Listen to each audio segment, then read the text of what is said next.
Ada sebuah misi khusus dari pelatih Venezia untuk Jay Itzes. Sebuah misi yang mungkin menjadi tantangan terberatnya sepanjang berkarir di Serie A. Juga ada sebuah dilema lama yang menghantui era kepelatihan sebelumnya, kini akan menjadi tantangan awal yang akan diselesaikan di era yang baru. Namun di tengah optimisme tersebut, terselip kekhawatiran tentang bagaimana Patrick Kluivert dan Alex Pastoor, dua pemimpin dengan visi besar, seperti dua raja yang harus berbagi tahta dalam satu kerajaan. Dan semua itu akan Icam Sport sajikan sebagai berikut.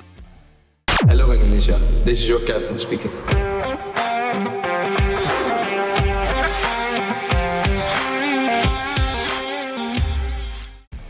Apakah kalian ingat jika dahulu betapa bangganya kita ketika ada defender timnas yang mampu menjaga bahkan mengantongi striker tim-tim ASEAN seperti Terasil Dangda, Nguyen Tuang Hai, ataupun Safis Sali?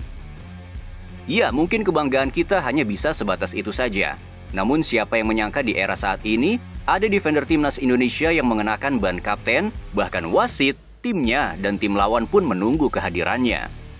Dan ini terjadi di salah satu liga terbaik dunia, yaitu Serie A Italia. Dari sekian banyak laga yang dilakoni oleh Jay Itzes bersama Venezia, mungkin pertandingan melawan Atalanta adalah pertandingan paling sulit bagi defender timnas Indonesia yang satu ini. Bayangkan pelatih Venezia Eusebio Di Francesco bahkan memberikan misi khusus kepada seorang Jay Itzes, yaitu sebuah misi yang bagaimanapun caranya, top skor Serie A yaitu Matteo Retegui harus bisa diredam. Dan apa yang Jay tunjukkan?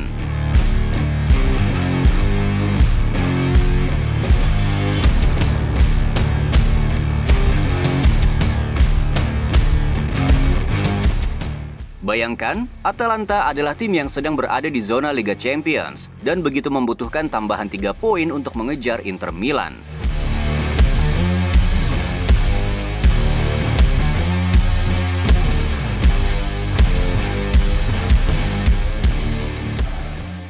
Bahkan di dalamnya ada striker buah sekaligus top skor sementara. Dengan semua itu, mereka juga tak mampu setidaknya memasukkan 1 gol ke gawang Venezia yang dipimpin oleh seorang Jay Itzes.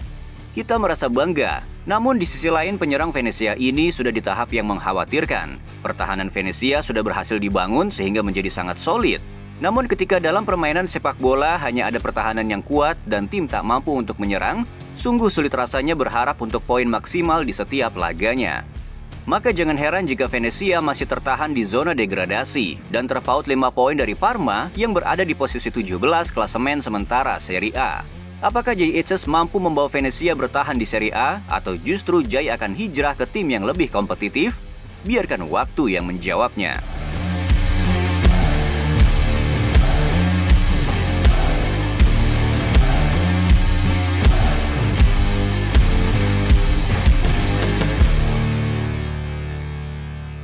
Ada sebuah dilema yang terjadi di timnas Indonesia saat ini. Sebuah dilema yang tampaknya menjadi problem di era kepelatihan sebelumnya dan menjadi tantangan nyata di era kepelatihan yang baru.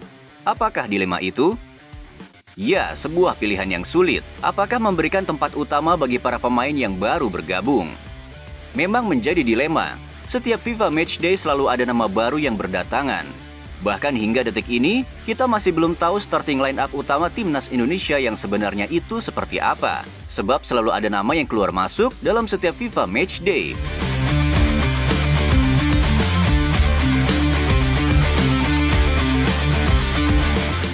Nama besar, market value yang begitu tinggi, hingga tekanan publik yang begitu tinggi tampaknya membuat nama Messilhers bahkan langsung ditempatkan di posisi utama. Dan pada pertandingan yang begitu krusial yaitu melawan Bahrain dan China. Yang terjadi ada kesulitan beradaptasi di sana. Dari 2 laga saat Messilhers bermain untuk timnas, tim Garuda hanya mampu meraih 1 poin dari target 4 poin. Ya, ini memang menjadi sebuah keputusan sulit sekaligus sangat krusial.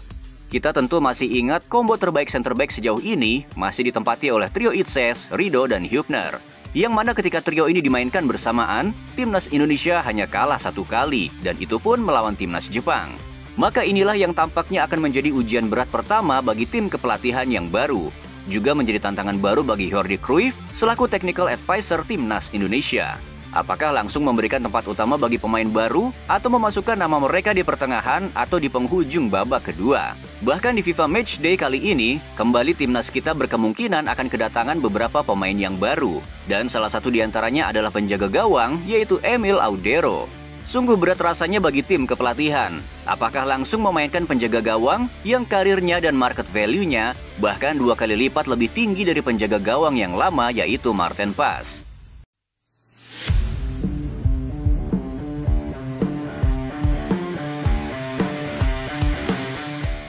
Karena dari semua pemain timnas, tampaknya hanya ada satu pemain yang mampu bermain begitu memukau di laga debutnya. Ia tak hanya berhasil membawa timnas menang, tapi juga berhasil mencatatkan clean sheet. Bahkan dalam laga debutnya itu tercatat, ia sama sekali tak melakukan satupun kesalahan. Ya, siapa lagi kalau bukan El Capitano Jay Itzes dalam laga debutnya melawan Vietnam. Menarik untuk ditunggu, keputusan apa yang akan diambil oleh para pelatih yang baru dalam menentukan dilema sulit yang juga telah menjadi dilema di era kepelatihan yang lama.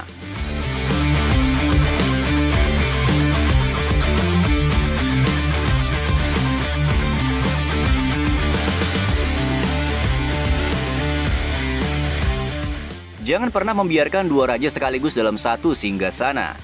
Ya, tampak berlebihan memang. Namun ketika melihat bagaimana dinamika yang terjadi di kepelatihan timnas yang sekarang, hal semacam ini pun bisa menjadi problem ketika semakin dibiarkan.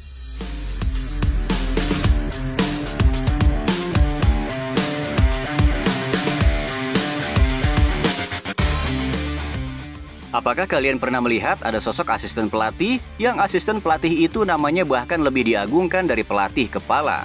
Dan itulah yang kita saksikan bagaimana nama Alex Pastor justru lebih diagungkan bahkan lebih dicintai oleh para supporter. Siapa yang tak mengenal nama besar Patrick Kluivert? Seorang legend timnas Belanda, sekaligus mantan striker FC Barcelona. Namun ketika Kluivert datang, ia bukannya disambut dengan hangat oleh supporter, Kluivert justru disambut dengan cibiran bahkan caci maki. Yang itu terlihat jelas di kolom komentar Instagramnya. Kemarahan supporter benar-benar meledak saat itu. Hingga akhirnya muncullah sebuah nama yang sosok ini dinilai benar-benar profesional dalam urusan taktikal. Sehingga sebuah narasi pamungkas pun muncul, yaitu Kluivert ini menjadi pelatih kepala hanya karena nama besarnya saja. Dari sisi taktikal, ada Alex Pastor yang menangani. Itulah narasi yang paling bisa diterima oleh para supporter. Sebuah keputusan yang tampaknya paling masuk akal dan mudah diterima bagi supporter. Kemudian nama Alex Pastor mulai disenangi oleh para supporter bahkan oleh pengamat sepak bola.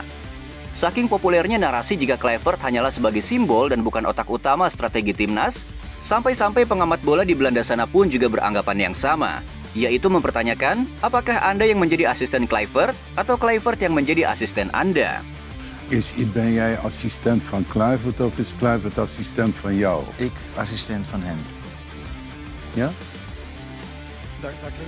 Namun di sisi lain kita juga tak bisa membiarkan hal ini berlarut, yaitu membiarkan nama Pastor bahkan begitu tinggi hingga melupakan peran pelatih utama yaitu Patrick Kluivert. Dan begitulah sekelumit kisah yang bisa kami bagikan. Perjalanan ini belum berakhir, masih banyak lembaran sejarah yang menanti untuk ditulis, masih banyak mimpi yang siap untuk diwujudkan. Sampai jumpa di video berikutnya, di mana kita akan terus menggelorakan semangat Garuda, menetap asa menuju pentas dunia.